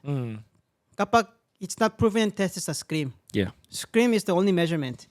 And then after that, the players know then because the players also gain momentum and feeling and instinct through the scrim din. Agree. Syempre, there can be cases where in the tournament where bigla you will change a player. For example, like Geek Fam, there was a case where Cadera was out, tapos we put Marky in, tapos he worked wonderfully well. Yeah. But that is emergency purpose if to take solutions. Yeah.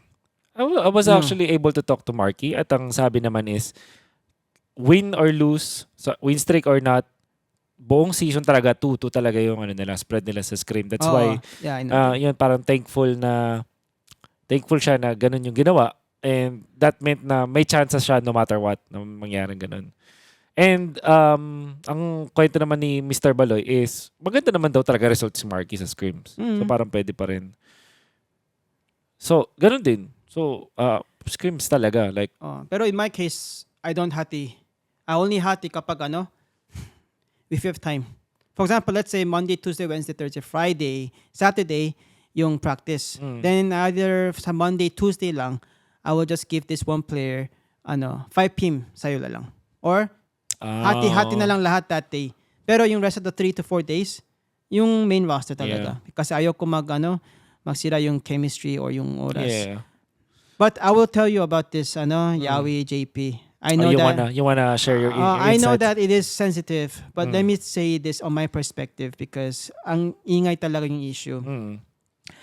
Number one thing I want to say is that I respect and I understand yung mga fans of Echo and other of teams that saying that Yawi is mas bagay sa Echo Esports because yung Echo Express, Echo House of Highlights, yung game style nila where bigla set tapos maganda yung team fight nila with Yawi is their game style. I agree dun. I agree. At the same time, I don't feel like parang Yawi is the pinakabagay sa Echo because the team game style can change. The identity can change. Dahil sa meta, dahil sa player. Again, it's based on scrim talaga. Now, what I heard is that si JP, he's more comfortable with the team regarding sa mga communication, shot calls. For example, there are times where you should not team fight. And there's always needs one player or one shot caller who says, wag mo na, hindi pa tayo ready. And there are sometimes you need a player like Yawi who say, tara, bigla set tayo. Tapos kapag maganda yung team chemistry like that, then the team is always ready to follow up sa mga ganon. Di maganda yung ganon game style. So, both players are really brilliant. So, imagine nyo, if let's say Yawi played, and then dire-diretso win, mas fit ni Yawi. Yeah. But let's say Yawi played tapos talo, then they will say, mas maganda si JP kasi mas disiplinado yung games na nila kapag sa team fight. Pero na yun, kapag talo si JP, mas bagay si Yawi, walang kwenta si JP, parang wala siyang ginawa, hindi eto. Parang it feels like, what the hell are you guys talking about? You guys know better than the coaches pa. We know better. Yeah. Honestly, if the players mismo feel like mas fit etong player than etong player, then they will tell to the coach. Yeah. Then the coach will listen. So there's a reason why that JP is playing with Echo. But I'm not saying that JP is better than Yawi because I have big respect for Yawi din. Yeah. Because I watched his game and then I really enjoyed the rivalry between Yawi and Light and I still miss that then. But please respect the ideology. Yep. Why the coaches want to have JP play. Yeah.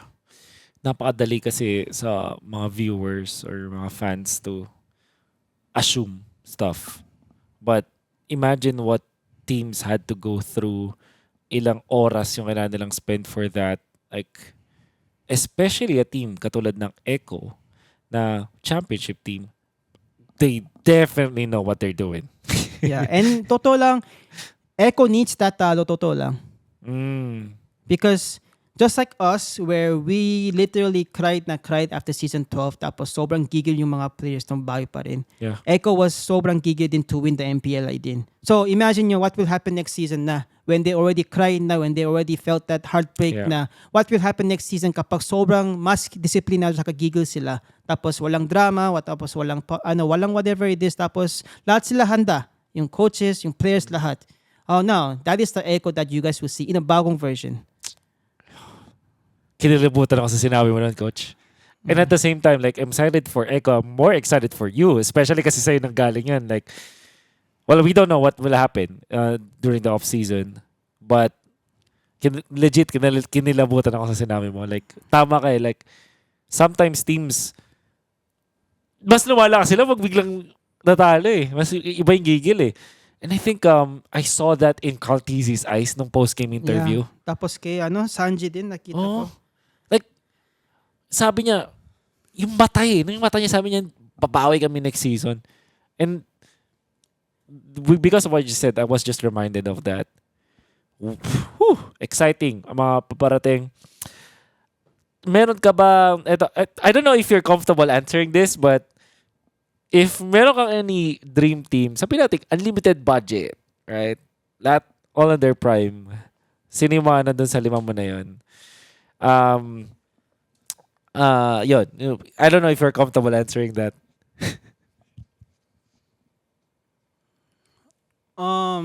Is there like a restriction to what team? Wala. Region? No restriction. Again, this is just my opinion lang. Oh, dream team lang naman. Hindi naman siya. Siyempre, I cannot say, yung RSG team ko. Tapos, no. I would say the players that I want to work with. Okay.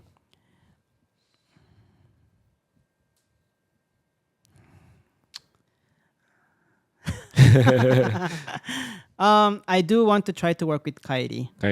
Pero if Kyrie's not available, it's Cartesi. Now I'm playing it too safe now. Okay, so let's go with Kyrie. Okay? Yun yan. Sabi ko kasi unlimited budget, all in their prime, and dream team eh. So. Okay. Kyrie, tapos XP.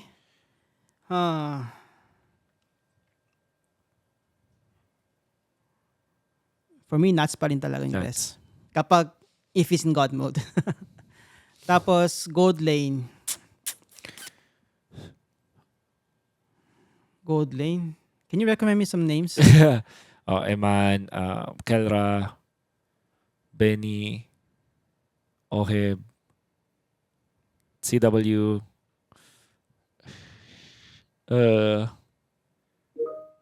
Nets, nandyan, Marco.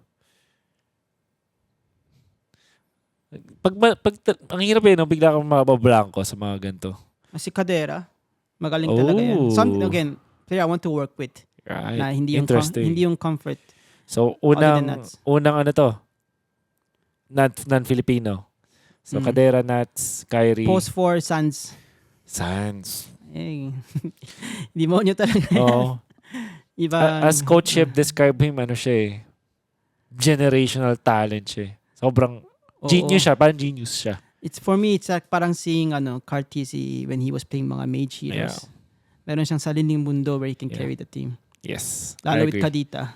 I agree. Tapos post 5, I will go with Lightno without a doubt. Okay. Alright. Yan ang yung dream team. And speaking of that, since na-mention mo ito, and sorry pero medyo mapapatagal ulit tayo. Dadagdag tayo ng ilang minuto. Now, this is the time where we can kind of relax. Yes. You know, Nats, meron akong narrative na nilabas dun sa MPLI, which is, and nung season 12 playoffs din, I see Nats as a player na sobrang talented for sure. Pero para siyang Incredible Hulk. Alam mo yun? Oo. Na meron siyang Bruce Banner form, meron siyang Incredible Hulk form. pag Incredible Hulk form siya, walang makatalo sa kanya. As in. And bubuhatin niya lahat. Hindi ko makakalimutan yung best Benedetta game na nakita ko sa buhay ko no season 12 playoffs. And this is saying na madami na magandang Benedetta game. Pero yun yung hindi ko makakalimutan kasi sobrang precise niya at magaling din yung kalaban niya. Parang ganun. So kaya siya naging parang sobrang lalang game para sa akin kasi magaling din yung kalaban niya. And then all of the important stuff na nangyari. Tapos nilaro niya ng ganun. In-outplay niya literal lahat. Pati yung kakampi niya, in-outplay niya. Ganun. Ganun siya lupit. Ganun siya Incredible Hulk. Right? So, ito yung question ko sa'yo, Coach.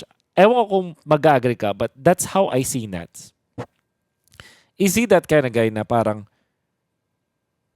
when you turn on, napakalakas, which kind of means na emotional at moody siyang tao.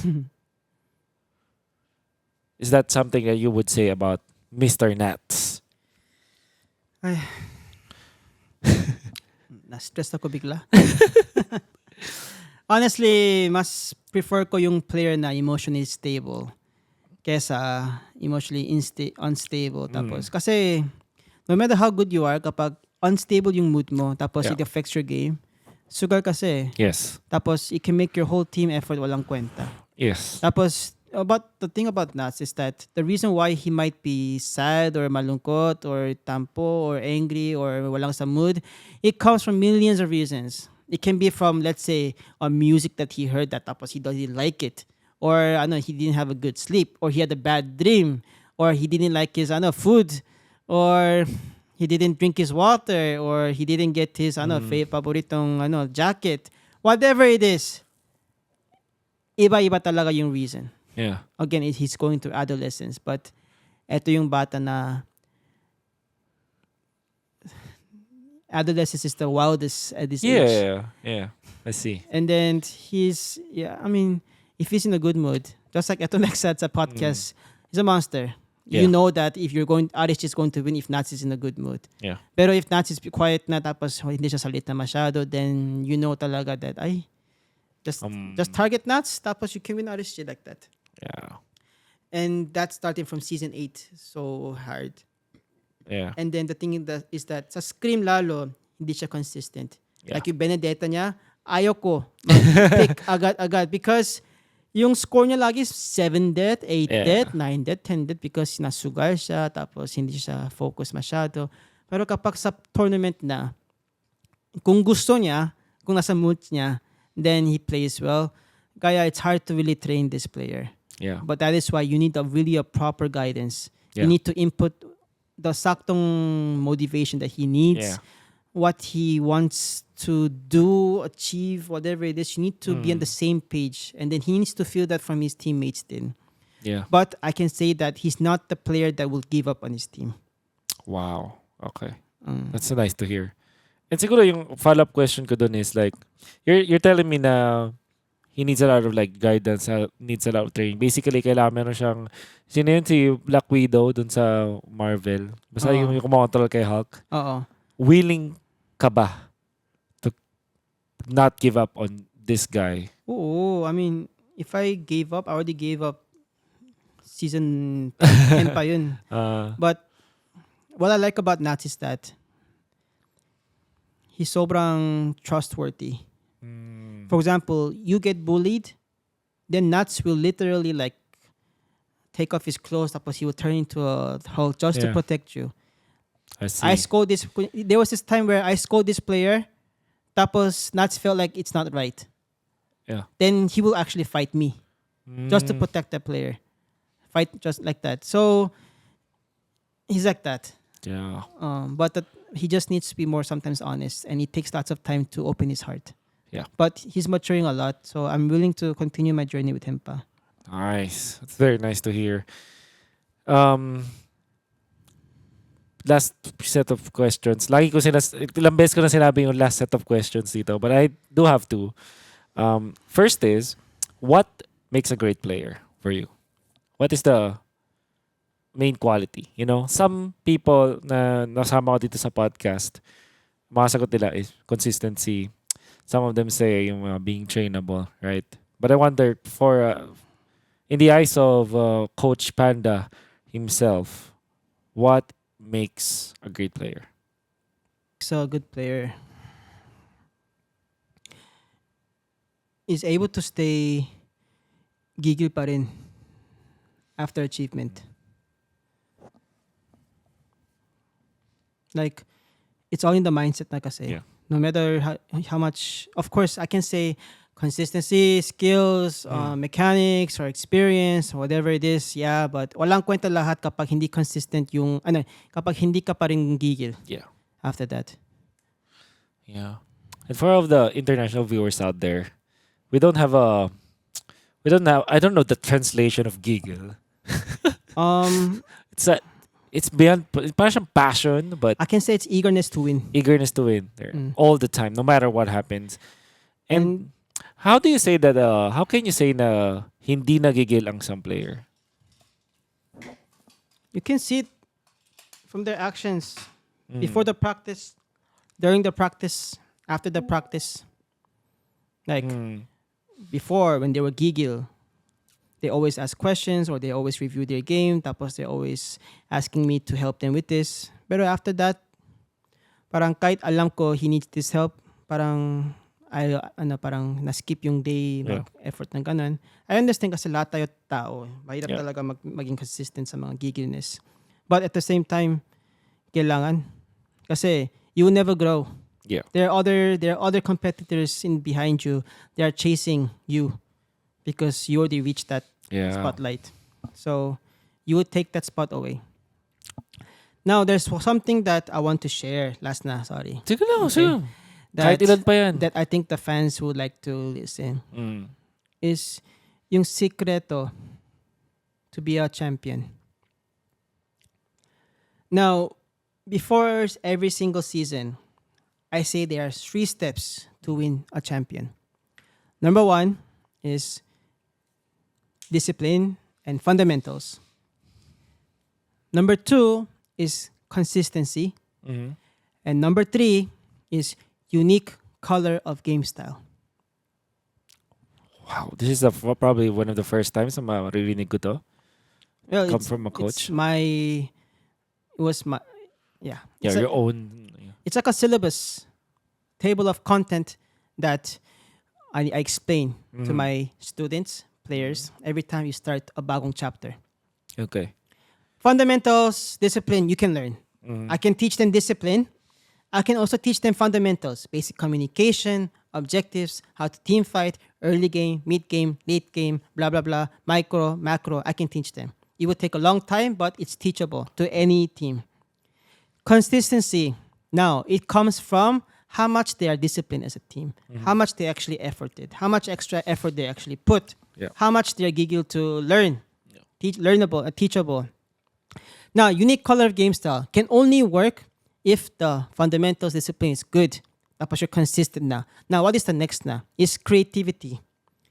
Creativity in a way where blacklist, ube style. Echo, their magandang team fight, tapos echo, highlights, team fight, yung mga micro. RSG, Indo plus PH meta where team fight, objective, tapos yung mga chemistry in and out. Onic Indo, we know. Big fam, early game aggression, we all know. Every single champion caliber team have their own game, own color of game style. And that is something that people can try to copy. But at the end, you cannot copy 100% because imagine mo like before the season starts and you're an artista, every single team has their own canvas and every single team are provided with different kind of equipments, ingredients, colors, paper, whatever it is. At the end, everyone will paint a different picture. Right. Let's say the theme is draw your own car.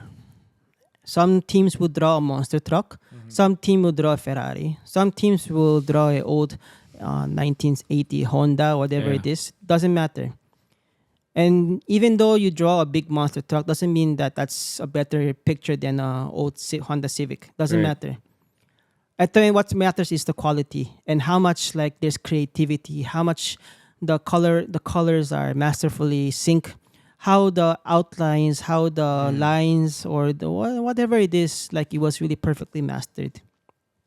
And that is what identifies a champion caliber team who can actually draw their own canvas without any kind of copy or whatever it Yeah. is. Or even though they copy it, they are able to absorb it or digest it in their own style.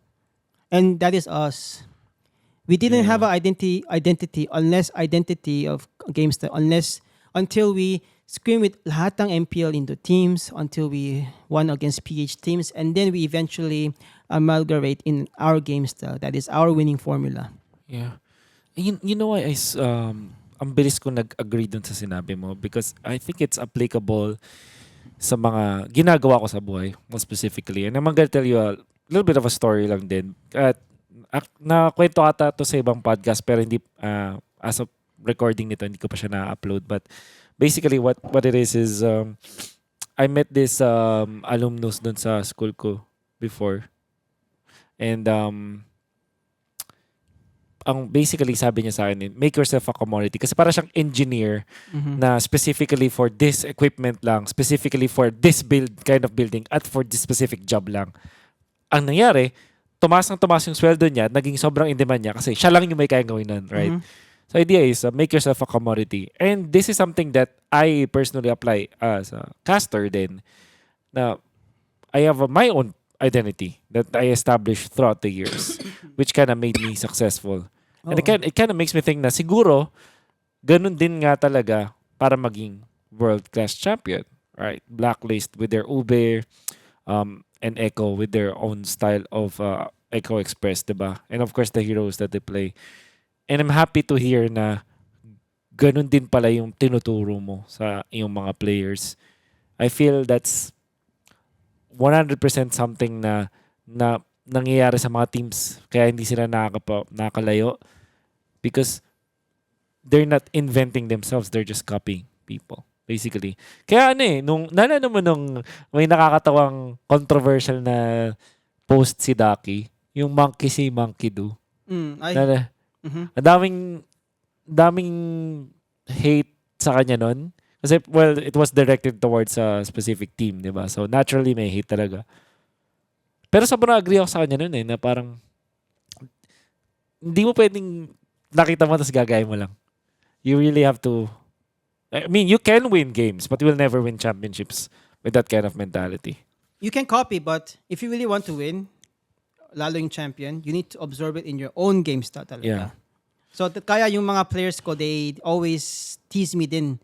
Kunyari, we don't play this hero, pero bigla, I say, okay, pwede na. Then they will say, oh, si coach naman, monkey see monkey do. Si Exert lalo will always bully me lagi. Pero, again, coaches would always like to, I mean, experimenting kasi is not really their priority. Yeah. We would like to stay with fundamentals muna and then konti-konti make changes. Yeah. And then, what I want to talk last na is about what is next for me. Sure. I'd love to hear this. I've been in the Philippines all the time. And totoo lang, I have many options where I can go. Yeah. Just before MPL I started, I got 6 offers from Indo. Whew. MPL. Yeah. And then their offers are really generous. Yeah. There's even a team who's willing to offer lahat. Yeah.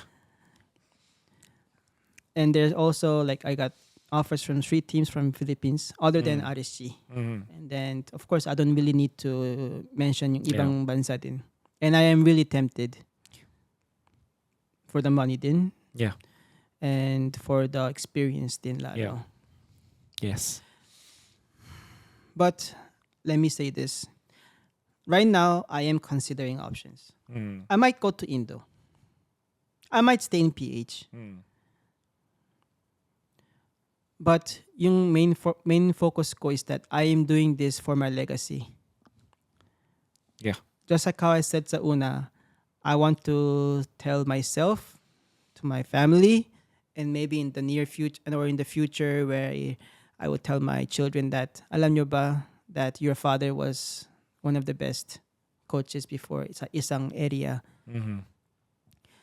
That is the legacy I want to make. So, but the thing is that I am not going to prolong this career as a coach because it's not really future secured eh. Yeah. Depends talaga syempre sa what kind of influence you have. Yeah.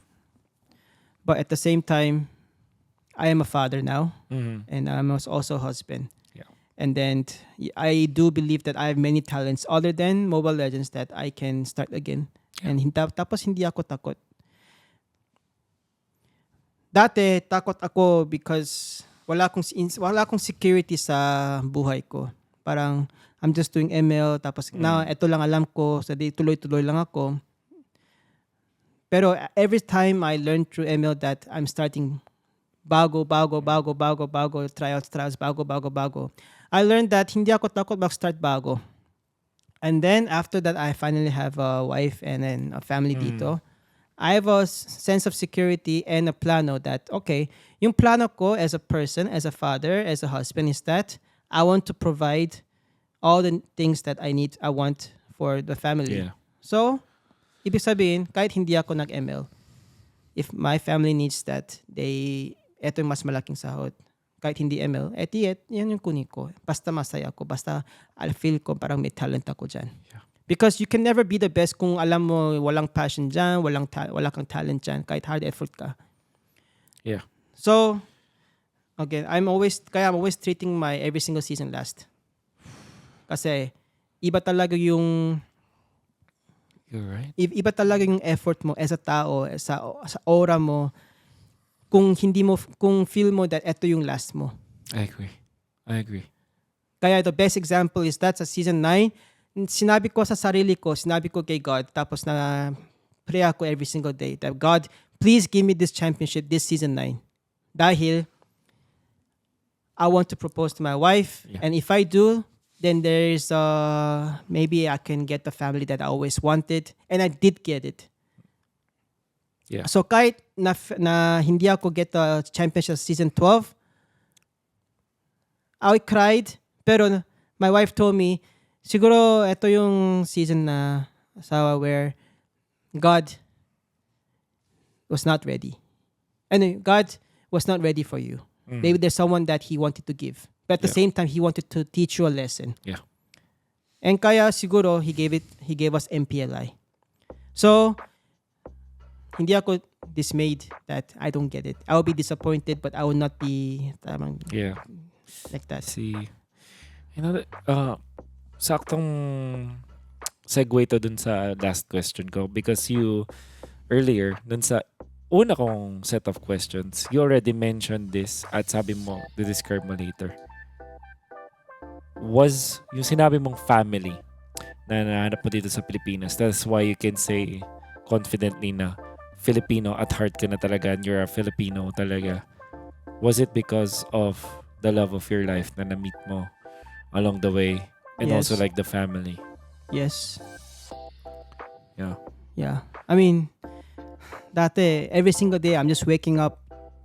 Okay, why? Just another day. Gagawin ko yung trabaho ko. Pero para saan? Para saan yung sahod ko? Para saan yung effort ko? Para saan yung oras ko dito? Pero na yun, alam ko, kailangan ko manalo para maging mas closer ako sa legacy ng gusto ko mag-achieve.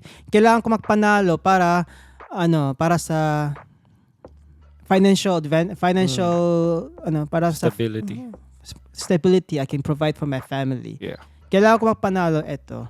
Tapos, kahit my family is getting sacrificed because of my trabaho, because of my oras dun sa trabaho, I'm thankful to them that they understand me and they support me. So, kaya kailangan ko magbawi. Kaya every single araw-araw na thankful ako kay God that He gave me another day to wake up, to give me the energy to rise, to give me the energy to step up on the gaming room, to talk to my players, to feel energetic and to tuloy with that passion.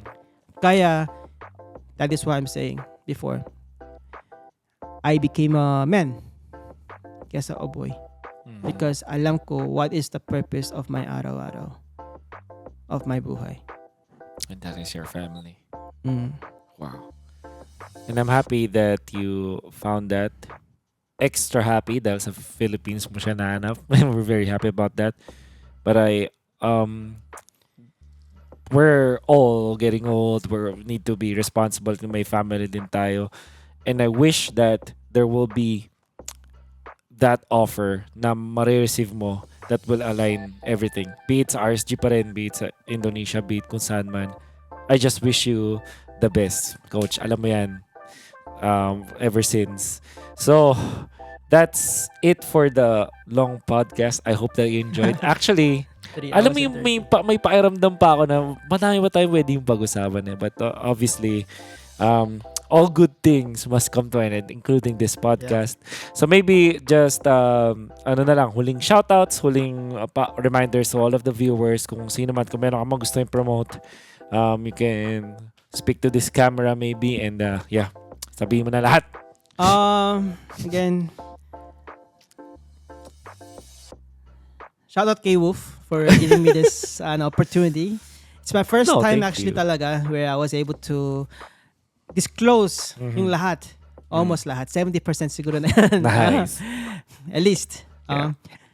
Tapos, shout out to, of course, my family, Jennifer Riguer, tapos my dalawang anak, Leon, tsaka kay Chloe, tapos to my mother-in-law, tapos my father-in-law, tapos my family din, tapos lalo kay God for making all this happen. Tapos for all the fans of RSG, yung Raiders, tapos lahat ng fans sa Philippines and Yeah. ibang bansa. I just want to say that I am exhausted. Everyone is. But I never lost my light sa mata. I always know what I want to do. Even though I'm lost, hindi ako takot because meron akong maraming kasama who will help me. At the same time, if they're having a hard time, I will help them din. Tapos, I really want to say thank you kay Boss Bermin because he is the one person that I can always lean on other than my family, where I really feel him like my family. I can always ask him everything, and I do want to be at his availability when he asks me din. And then everyone sa ML community who helped me to become the Coach Panda I am today. Shout out sa inyo lahat. Right. That is Coach Panda, two-time MPL champion, MSC champion, at hindi pa siya tapos. The light is still there in his eyes, and we'll see him in the future. Thank you so much, Coach. Thank you.